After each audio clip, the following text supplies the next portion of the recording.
물질의 상태는 세 가지가 있어요. 우리 주변에 있는 물질들을 살펴봐도 고체, 액체, 기체 셋 중 하나로 분류할 수 있죠. 그래서 우리 주변의 물질은 이렇게 고체, 액체, 기체 세 가지 상태로 구분할 수 있습니다.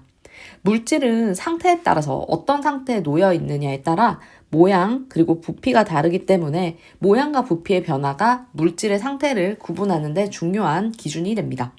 자, 그럼 아래쪽에 고체, 액체, 기체 세 가지 상태를 볼 건데요. 우리 일상생활에서 생각하는 고체를 떠올리면 됩니다. 자, 고체를 떠올려 볼게요. 선생님은 고체 중에서 지금 옆에 있는 컴퓨터 마우스를 하나 떠올려 봤어요. 컴퓨터 마우스는 모양이 일정합니다. 그리고 부피도 일정하죠. 그리고 내가 이 컴퓨터 마우스를 큰 박스에다가 담는다고 해도요. 박스의 모양과 상관없이 그 고유의 모양을 일정하게 유지할 수 있습니다. 따라서 단단하고 흐르는 성질이 없어서 모양과 부피가 일정한 것이 고체이고요. 압축을 시켜볼게요. 선생님 지금 마우스를 꾹 눌러보는데 좀 부서질 것 같은 느낌은 들지만 압축이 잘 되지 않거든요. 그래서 압축이 되지 않는다. 거의 되지 않는다. 압축되지 않는데 사실 압축이 아예 안 되는 건 아니죠. 완전 센 힘으로 누르게 된다면 기계 같은 것들로 누르게 된다면 압축이 될 수도 있지만 지금 현재 고체, 액체, 기체 셋을 비교할 때는 압축이 되지 않는다고 설명할 수 있겠죠. 얘는 얼음, 나무, 돌, 철과 같은 것들이 있습니다. 자, 두 번째 액체를 한번 알아볼까요? 선생님 옆에 물이 하나 있어요. 물 생수병이 하나 있는데 이 생수병은 선생님이 어떻게 이 생수병을 옆으로 가로로 놓았다가 세로로 놓았다가 할 수 있는데 거기에 따라서 물이 왔다 갔다 바뀌거든요. 그럼 모양은 어떻다고 할 수 있습니까? 일정하지 않아요. 그러나 부피는 달라지지 않습니다. 이렇게 옆으로 기울여도 있는 물의 양이 달라지지 않으니까 부피는 일정하다 볼 수 있습니다. 그래서 여기 비커 속에 있는 물을 삼각 플라스크 속에 담았더니 모양은 삼각 플라스크 모양으로 바뀌었지만 부피는 일정하다라는 것 알 수 있습니다. 액체는 흐르는 성질이 있고요. 압축되는 정도는 물론 아주 강한 압력에 의해서 압축이 되기도 하겠지만 우리가 일상생활 중에서는 거의 없다고 볼 수 있어요. 얘는 물, 식초, 기름, 주스 등이 있습니다. 자, 기체. 기체는 지금 우리가 숨을 쉬고 있지 않습니까? 여기 공기 중에 있는데 눈에 보이지 않습니다. 모양은 일정하지 않게 확산을 하며 스스로 돌아다니고 있을 거예요. 그리고 부피도 일정하지 않죠. 기체는 부피가 일정하지 않은 이유는 압축이 잘 되기 때문인 거예요. 어떤 공간에 선생님이 힘을 줘서 집어넣게 되면 정말 많은 기체를 빈 공간이 좁게 해서 거리가 가까운 상태로 저장을 할 수도 있고요. 그리고 넓은 공간에 풀게 되면 입자 사이의 거리가 멀어지면서 큰 부피를 가질 수도 있습니다. 그래서 모양과 부피가 일정하지 않다라는 게 기체의 특징이고 흐르는 성질은 당연히 있겠죠. 공기, 산소, 질소. 공기 중의 산소나 질소나 수소 같은 것들이 있습니다.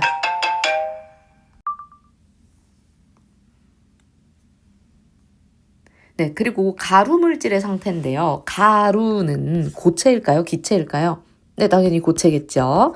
고체입니다. 설탕과 밀가루처럼 가루 물질은 담는 그릇에 따라서 모양이 달라져요. 근데 선생님이 앞서서 마우스 예로 들면서 담는 그릇에 따라서 모양 변화가 있었습니까? 없었습니까? 모양 변화가 없었는데 근데 설탕을 그릇에 담게 되면요. 이렇게 비닐 속에 설탕이 이렇게 있다가 이 비닐을 뜯어서 여기 담게 되면 모양에 따라서 설탕의 모습이 달라지지 않습니까? 그러면 모양 변화가 있으니까 이것은 고체가 아니다. 이렇게 이야기하면 안 되고요. 담는 그릇에 따라서 모양이 달라지는 건 맞아요. 왜냐하면 워낙 알갱이가 작으니까요. 그렇지만 알갱이 하나하나를 봐야 되는 거예요. 그러니까 담는 그릇이 가지고 있는 크기에 비해서 너무 크기 때문에 우리가 눈에 보이기에 그렇게 보일지언정 입자 자체의 모양 변화는 절대 없기 때문에 이런 가루 물질의 상태는 담는 그릇에 따라서 모양이 달라진다고 하더라도 고체가 아니라고 하시면 안 되는 거고요. 김과 안개의 공통점은요. 눈에 보인다는 거예요. 눈에 뿌옇게 보인다는 거죠. 그럼 우리가 액체와 기체의 구분 기준이 어떻게 되냐면요. 내 눈에 보인다, 액체예요. 내 눈에 보이지 않는다, 기체예요. 그럼 여기 있는 김과 안개는 눈에 보이니까 뭘까요? 둘 다 액체입니다. 그런데 수증기는 어땠어요? 수증기는 물이 끓을 때 김은 눈에 보이는 곳이고 수증기는 보이지 않는 곳인데 선생님이 주전자의 어떤 그 부분을 이렇게 표현을 했습니다. 그럼 물이 끓어 나오면 하얀색으로 보이는 안개처럼 보이는 부분이 한 이쯤부터 선생님은 관찰이 됐던 것 같아요. 그러면 여기 눈에 보이지 않는 부분 있죠? 요 공간 여기에 수증기가 있는 거고 여기 지금 흰색 뿌옇게 보이는 이 부분을 김이라고 한다고 생각하시면 되겠습니다. 자, 김이란 물이 끓을 때 나오는 것으로 수증기가 액화해서 생긴 액체 상태의 물방울. 그러니까 아래쪽에 있던 수증기가 위로 올라가면 아무래도 온도가 낮잖아요, 이 위쪽이. 그럼 온도가 낮게 되면 수증기는 응결을 하는 것이죠. 근데 우리가 응결을 액화라고 하기 때문에 사실 여기서 액화와 응결은 같은 의미입니다. 생기는 물방울이 김이고 안개는 지표 가까이의 작은 물방울이 이제 기상현상 중에 하나죠. 작은 물방울이 떠 있으니까 우리 눈에 보이죠. 그래서 이건 마찬가지로 액체라고 볼 수 있습니다. 고체, 액체, 기체의 상태 변화를 보니까 여기 이름을 좀 다 알아두셔야 되거든요.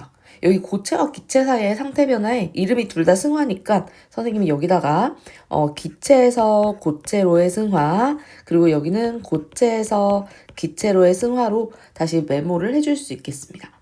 자, 그러면 선생님 이거 수업 중에 어떻게 이야기했어요? 기체, 액체, 고체 이렇게 세 가지 상태가 있는데 셋 중에 에너지가 가장 높은 상태는 기체다. 그러니까 이 기체가 고에너지 상태라고 생각을 하시면 되고 이 고체는 저에너지 상태라고 생각을 하면 굉장히 모든 이 대상이 이해가 될 거예요. 그럼 우리 고체에서 액체로 가고 액체에서 기체로 가는 과정을 생각을 해보면 에너지가 낮은 단계에서 높은 단계로 올라가고 싶어요. 그러면 어떻게 해야 돼요? 외부로부터 에너지를 흡수해야 되겠죠. 그래서 위로 올라가는 이 세 가지 과정은 모두 에너지를 흡수해야 일어날 수 있는 과정 이렇게 대상 표기를 할 수 있고요. 그 다음에 기체에서 액체, 액체에서 고체, 기체에서 고체로 가는 이 세 가지 과정은요. 모두 에너지를 방출해야만 일어날 수 있는 과정 이렇게 볼 수 있습니다. 따라서 에너지를 흡수하는 과정과 에너지를 방출하는 과정을 여기 짙은 화살표와 흰색 화살표로 표현이 되어 있는데 이것 이렇게 참고하시면 될 것 같고요. 그 다음에 이제 이 용어들을 남기를 하셔야죠. 액화는 액체화, 그러니까 기체가 액체가 되는 것, 그리고 기화는 액체가 기체가 되는 것, 융해는 고체가 녹는 것이니까 액체가 되는 거고요. 액체가 고체가 되면 응고라고 할 수 있습니다. 그리고 승화는 두 가지가 있는데 고체에서 기체로 바로 가는 승화와 기체에서 고체로 바로 가는 승화 이렇게 두 가지로 나눌 수 있겠어요. 자, 그럼 입자의 배열을 한번 살펴보면요. 고체, 액체, 기체는 지금 현재 그림처럼 이렇게 배열되어 있다고 보시면 됩니다. 자, 고체는 빈 공간이 별로 없죠. 그래서 입자의 배열도 규칙적이고 그리고 입자 사이의 거리도 매우 가까운 편이며 압축이 되기가 힘듭니다. 왜냐면 빈 공간이 좁으니까. 그러나 입자끼리의 인력은 강하다고 볼 수 있겠죠. 그러니까 자신의 모양이나 어떤 부피를 잘 유지할 수 있는 거 아니겠습니까? 그리고 입자의 운동을 하기는 하죠. 예, 입자의 운동 어떻게 하니? 이렇게 자주 물어보겠는데 그러면 제자리에서 진동 운동은 한다. 이렇게 대답하시면 되겠습니다. 자, 액체는요. 고체보다는 그림에서 봐도 불규칙적이고 입자 사이의 거리도 비교적 가깝고 압축은 거의 되지 않는다. 그리고 입자 사이의 인력은 고체보다 약한 편이지만 비교적 활발하게 운동을 하는 상황이라고 볼 수 있습니다. 자, 기체는 가장 자유롭죠. 매우 불규칙적인 입자 배열을 하고 있고요. 입자 사이 거리는 매우 멀고 압축을 하면 이 빈 공간 다 압축의 여지가 있는 공간들이잖아요. 그죠? 여기 있는 빈 공간들 따라서 압축이 되고요. 그리고 입자끼리의 인력은 별로 없으니까 얘네가 자유롭게 움직일 수 있는 거예요. 그래서 거의 작용하지 않고 그리고 입자의 운동은 매우 활발하게 운동. 그럼 우리는 일상생활 중에 교실에서의 생활, 학교에서 생활 중에 고체, 액체, 기체를 비교를 하면요. 고체는 수업 시간을 예로 들을 수 있습니다. 모두가 제자리에 앉아서 고정돼서 자리를 이동하지 않고 있는 상태를 고체에 비유할 수 있고요. 쉬는 시간 정도가 액체가 되겠죠. 그리고 기체는 매우 활발하게 운동을 하니까 체육 시간에 축구를 하는 모습에 비유할 수 있습니다. 물질 자체는 변하지 않고 물질의 상태가 변한다라고 되어 있는데, 우리가 상태 변화는요, 상태 변화는 분자는 그대로예요. 분자가 바뀌지 않습니다. 그럼 분자가 그대로면 우리가 분자는 성질을 지닌 가장 작은 입자라고 배우지 않았습니까? 따라서 분자가 그대로라면 성질 변화 없는 거예요.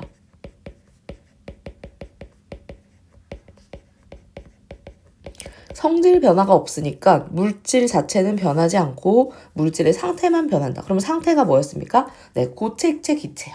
그래서 상태 변화의 원인은 우리가 온도, 압력 두 가지가 있을 수 있는데 주로 온도에 의해서 상태가 변한다고 생각하시면 되겠어요. 그럼 가열할 때 일어나는 상태 변화는 융의 기와 승화. 그러면 이거 가열하게 되면은 외부에서 에너지가 오는 거 아니에요. 그죠? 외부 에너지를 흡수해서 일어날 수 있는 상태 변화라고 보시면 되겠습니다. 자, 그럼 냉각을 하게 된다라는 거는 에너지를, 자신이 가지고 있었던 에너지를 빼앗기는 거죠. 따라서 에너지를 방출하는 과정이라고 생각을 할 수 있습니다. 그러면 선생님이 앞서서 여기 고체, 액체, 기체 중에서 기체가 고에너지 상태라고 얘기를 하지 않았습니까? 그 다음에 여기 얼음은 저에너지 상태 이렇게 생각을 해보면 저에서 고가 되고 싶으니 에너지를 흡수해야 된다. 따라서 가열할 때는 이렇게 고체에서 기체가 되는 승화나 융해와 기화가 일어날 수도 있고요. 그 다음에 역으로 저에너지 상태가 되기 위해서 고에너지에서 저에너지가 되려면 에너지를 방출해야 일어날 수 있는 거예요. 따라서 응고, 액화, 기체에서 고체로 가는 승화 이렇게 세 가지를 짚어볼 수 있습니다. 물질의 상태 변화와 성질 변화 선생님이 금방 얘기했었죠. 상태가 변해도 분자가 변하지 않기 때문에 성질 변화가 없다고 했습니다. 예를 들면 초콜릿이 녹는다고 해도 그 단맛은 변함이 없죠. 네, 초콜릿이 녹는다? 그러면 융해지 않습니까? 이것은 녹는다는 고체에서 액체가 되는 융해인데 이것은 상태 변화이기 때문에 성질 변화가 없는 변화라고 볼 수 있어요. 자, 아이오딘의 상태 변화를 보는데 방금 우리 승화라고 하는 거 배웠죠. 근데 이 아이오딘은 어떤 특징을 가지고 있냐면요. 승화성 물질이에요. 그러면 승화성 물질이란 얘기는 열을 가하거나 냉각을 시켜도 액체 상태를 지나지 않고 고에서 기, 기에서 고 왔다 갔다 하는 그런 물질이라는 얘기입니다. 자, 지금 아래쪽에 고체 아이오딘을요. 가열을 시키고 있어요.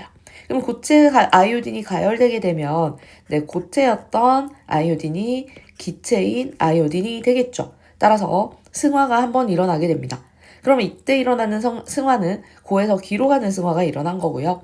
그 다음에 위에 있는 이번에는 냉각이 되는 거예요. 여기 지금 차가운 물을 넣어 놓은 상태라고 보시면 됩니다. 그럼 차가운 물을 넣게 되면 기체였던 아이오딘이 이렇게 보라색으로 주변에 있다가 찬물의 표면을 만나서 냉각이 되겠죠. 따라서 고체 아이오딘으로 바로 승화가 되는 모습을 볼 수 있고 따라서 우리는 여기가 기체 아이오딘이 고체 아이오딘이 된다. 이렇게 좀 수정을 해주면 좋겠습니다. 자, 오른쪽에 있는 양초를 연소할 때 상태 변화는 굉장히 여러 상태 변화를 볼 수 있는데 먼저 여기 심지에 불을 붙이고 가열을 시키게 되면요. 심지 주변에 있는 고체 양초가 녹기 시작할 거예요. 그럼 녹게 되는 것을 우리는 융해라고 하니까 여기 고체 양초가 융해가 일어난다. 자, 그러면은 이 융해된 액체 양초는요. 심지를 타고 올라갑니다. 이렇게 위로 올라가요. 그러면 액체였던 그 파라핀이 기화가 되겠죠. 왜냐하면 지금 뜨거우니까. 그래서 기화가 일어나게 되면 주변으로 날아가겠죠. 연료도 날아갈 수 있습니다. 이산화탄소 상태가 되어서 날아가기도 할 거고요. 그 다음에 수증기가 되어서 날아가기도 할 거예요. 그래서 이 액체 양초가 기화가 되는 경우는 액체가 기체가 된다. 이렇게 보시면 되고요. 그리고 이제 여기 녹았던 양초가 모두 기화가 일어나진 않을 거예요. 그럼 일부는 이렇게 흘러내리겠죠? 그럼 아래쪽에는 온도가 낮죠? 그러면은 뜨거웠던 액체가 아래 내려가서 굳게 되었으니까 그것을 우리는 응고라고 하고 응고는 액체가 고체가 되는 상태 변화를 말합니다. 그럼 방금 알아봤었던 아이오딘과 같은 물질을 우리는 승화성 물질이라고 하거든요. 그러니까 액체 상태를 거치지 않고 바로 고체, 기체 왔다 갔다 할 수 있는 물질을 말해요. 그럼 우리 드라이 아이스 같은 경우에는 아이스크림 가게에서 아이스크림 포장해 오면 많이 보지 않았습니까? 그래서 이 경우도 고체에서 바로 기체가 기체에서 고체가 되는 그런 승화성 물질이라고 볼 수 있고요. 그 다음에 나프탈렌, 선생님이 수업 중에 얘기했었죠. 네, 요즘은 잘 사용은 하지 않지만 네, 덜어 사용하는 곳이 있습니다. 여기 방충제라고 하는 것은 벌레를 쫓기 위한 물질인데 이 고체 나프탈렌을 두게 되면 스스로 승화해서 기체가 되면서 네, 특유의 냄새를 내뿜게 됩니다. 네, 그래서 그때 방충제로 사용이 되는 것. 그리고 방금 봤던 보라색 아이오딘. 이 세 가지 모두 다 고체에서 기체가 되었다가 네, 기에서 고가 될 수 있는 승화성 물질이라는 거예요. 융해가 뭐였습니까? 네, 녹는 거예요. 고체가 액체가 되는 것. 그리고 기화는 액체가 기체가 되는 것. 승화는 지금 아래쪽에 내용을 보니까 어떤 승화냐면요. 언빨래가 마른데요. 그럼 고체였던 게 기체가 되는 승화를 언급하고 있고요. 그리고 응고는 어는 거니까 액체가 호체가 되는 것. 네, 화살표가 빠졌네요. 다시 할까요? 네, 액체가 고체가 되는 것. 그리고 여기는 액화는 기체가 액체가 되는 것. 응결이라고도 잘 부릅니다.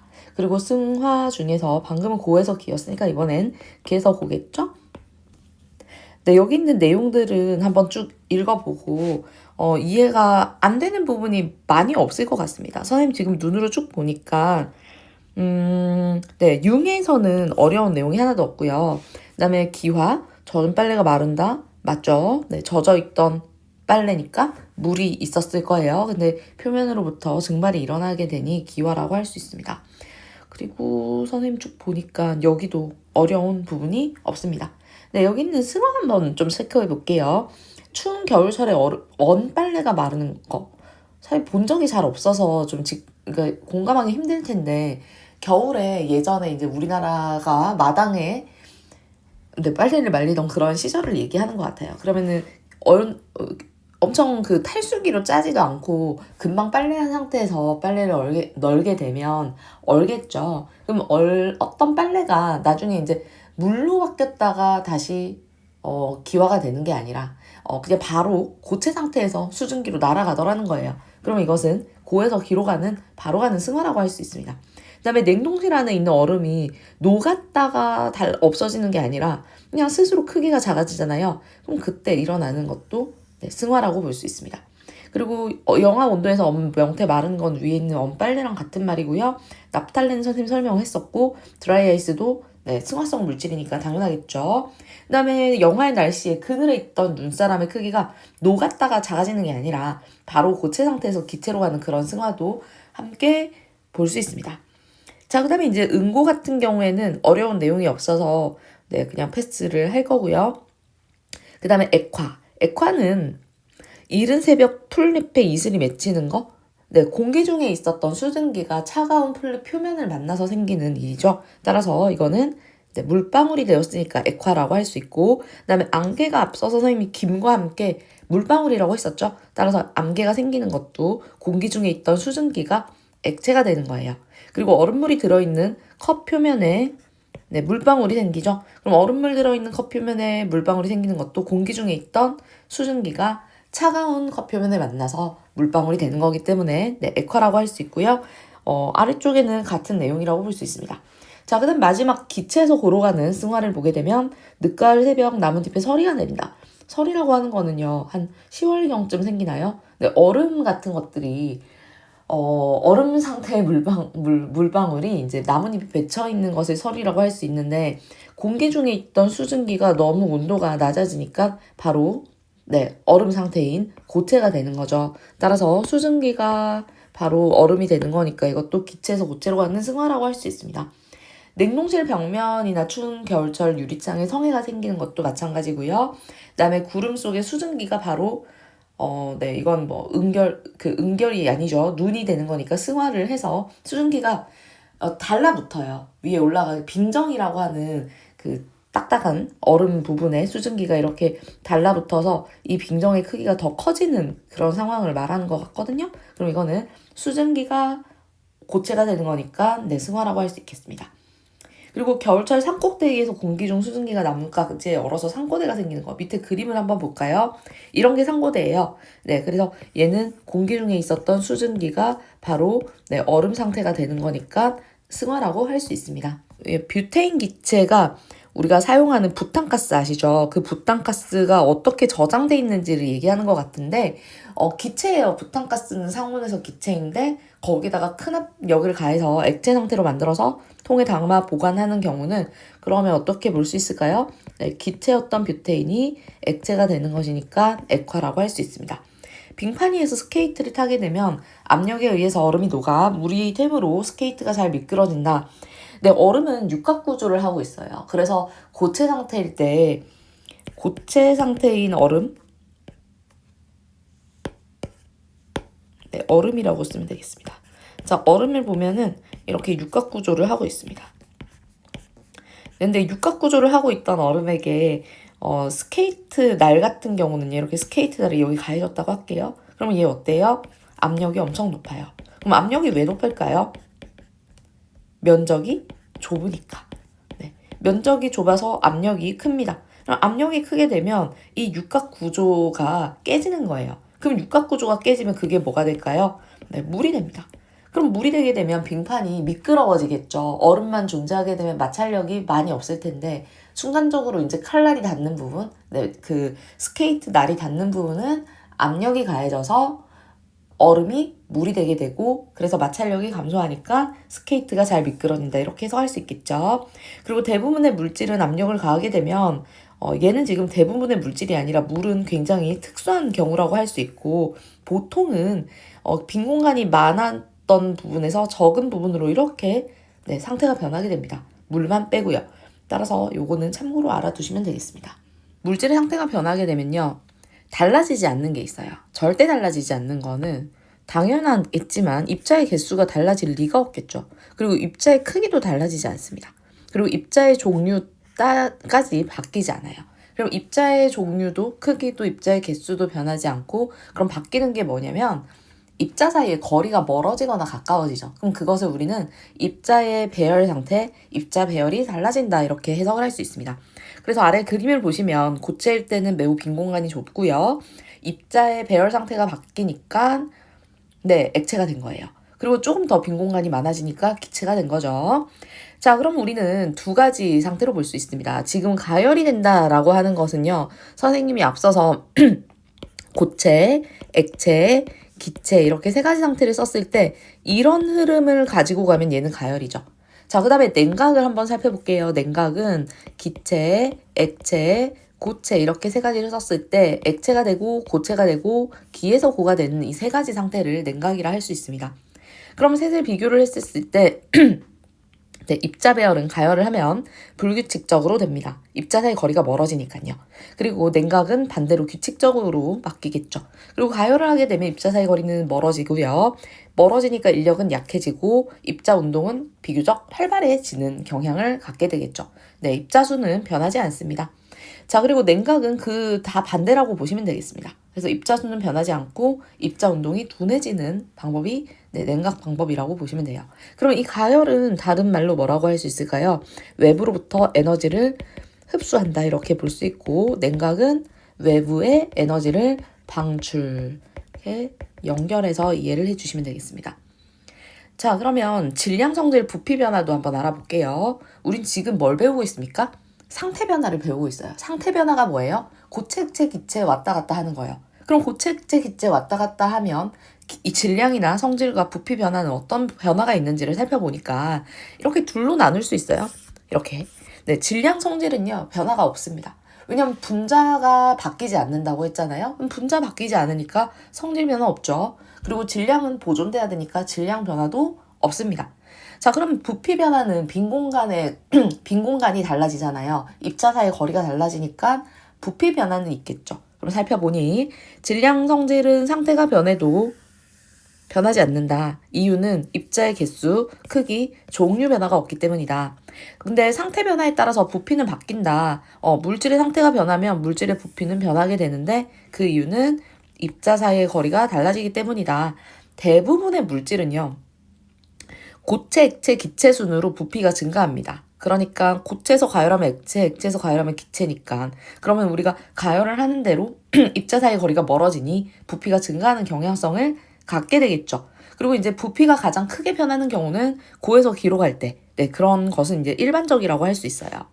그래서 일반적인 이야기를 하는 이유는 일반적이지 않은 물질이 있기 때문인 거겠죠. 그래서 우리는 지금은 일반적인 이야기를 먼저 해보면, 융해하거나 기화하거나 승화하는, 선생님이 아까 전에 에너지를 흡수해야 일어날 수 있다라고 했던 그런 변화에서는요, 당연히 부피는 증가하겠죠. 입자 사이 거리가 멀어지니까. 그리고 그 반대의 경우는 부피가 감소할 거예요. 자, 그럼 이제 특수한 경우 다음 페이지에서 가서 볼까요? 자, 다음 장에 가보니까 물은 그 반대라고 되어 있습니다. 아, 반대는 아니고, 네, 예외가 있다고 볼 수 있습니다.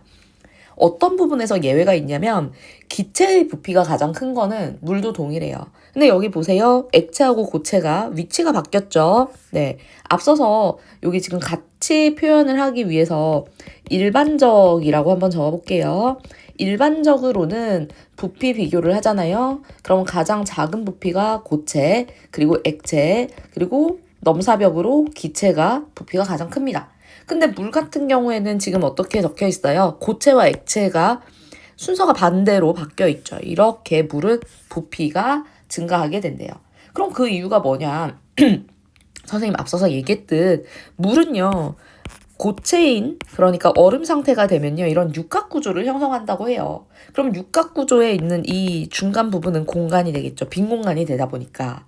밑에 보시면 액체였을 때보다 지금 물의 입자 구조가 액체인 물의 입자 구조입니다.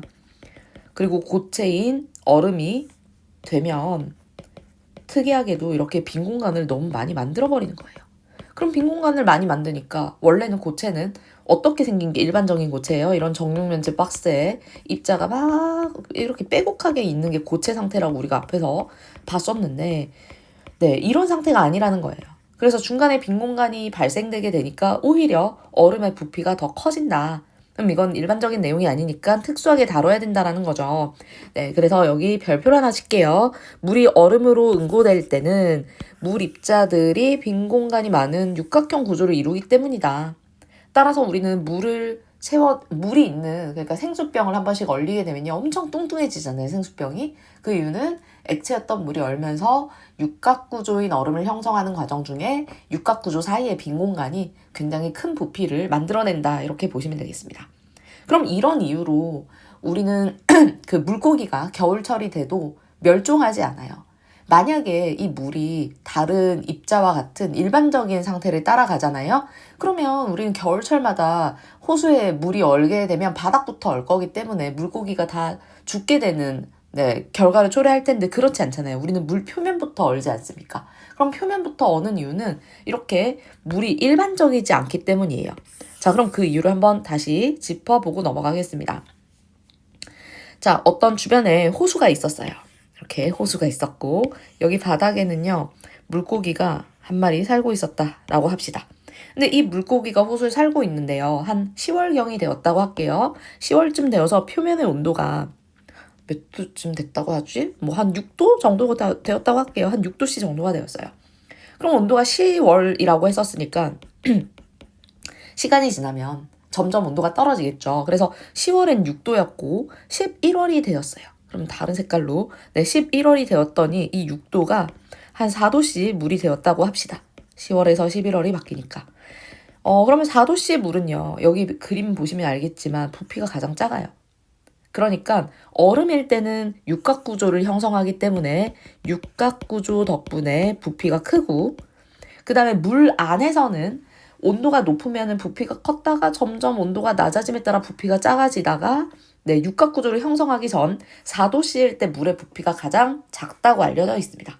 그럼 부피가 작다라는 거는요, 밀도가 어떻게 돼요? 밀도는 부피분의 질량이죠.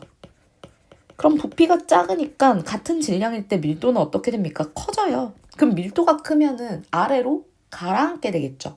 따라서 11월이 되어서, 예를 들어 여기 지금 물 표면 온도가 4도씨가 되잖아요. 그럼 이 4도씨였던 물 표면에 있는 물은 아래로 자꾸만 내려갑니다. 그럼 아래로 내려가게 되면 여기 아래에 있던 조금 더 따뜻했던 물이 올라오겠죠. 뭐 예를 들면 또 다시 6도의 물이 올라왔다고 합시다. 그러면 또 지금 11월이 되었으니까 외부의 온도가 춥기 때문에 또 4도의 물이 되겠죠. 그럼 그 4도의 물이 되면 또 아래로 가라앉고, 그럼 따뜻했던 물은 또 올라오고, 그럼 점점 어떻게 됩니까? 시간이 지나면 아래쪽에는 대부분 4도씨 물로 가득 차게 되겠죠. 이 아래쪽은. 왜냐면 4도씨 물은 계속 교체하면서 아래로 가라앉을 거니까. 그럼 물고기는요. 추운 겨울날에도 4도씨 물에서 살 수 있다라는 겁니다. 그럼 여기가 4도가 될 거고 3도가 될 거고 2도가 될 거고 1도가 되면 이 표면에서는 어떻게 돼요? 0도였던 얼음이 얼기 시작하겠죠. 그럼 표면에서 0도를 맞이하게 되니까 얼음은 표면부터 얼기 시작하고 겨울이 되어도 물속의 물고기는 죽지 않는 겁니다. 그러면 오늘은 상태 변화에 따라서 상태 변화에 대해서 알아봤는데 마지막으로 정리를 해볼까요? 상태 변화가 일어날 때 변하지 않는 것과 변하는 것. 변하지 않는 거는 상식선에서 생각해보면 됩니다. 입자의 종류가 달라질 리가 없죠. 그리고 입자의 개수도 달라질 리가 없죠. 따라서 질량 변화가 없습니다. 그리고 입자의 종류가 달라지지 않기 때문에 분자가 그대로라서 성질 변화 없고요. 입자의 개수가 달라지지 않기 때문에 질량 변화도 없는 거예요. 그럼 변하는 것은 뭐가 있었을까? 입자와 입자 사이의 거리가 멀어지거나 가까워졌었죠. 그래서 입자 사이의 거리가 바뀌니까 배열 상태도 규칙적이었다가 불규칙적이었다가 이렇게 바뀔 수 있고요. 그리고 입자의 운동이 활발하냐 활발하지 않냐 이런 것들이 바뀔 수 있습니다. 따라서 이들로 인해 물질의 부피는 변한다.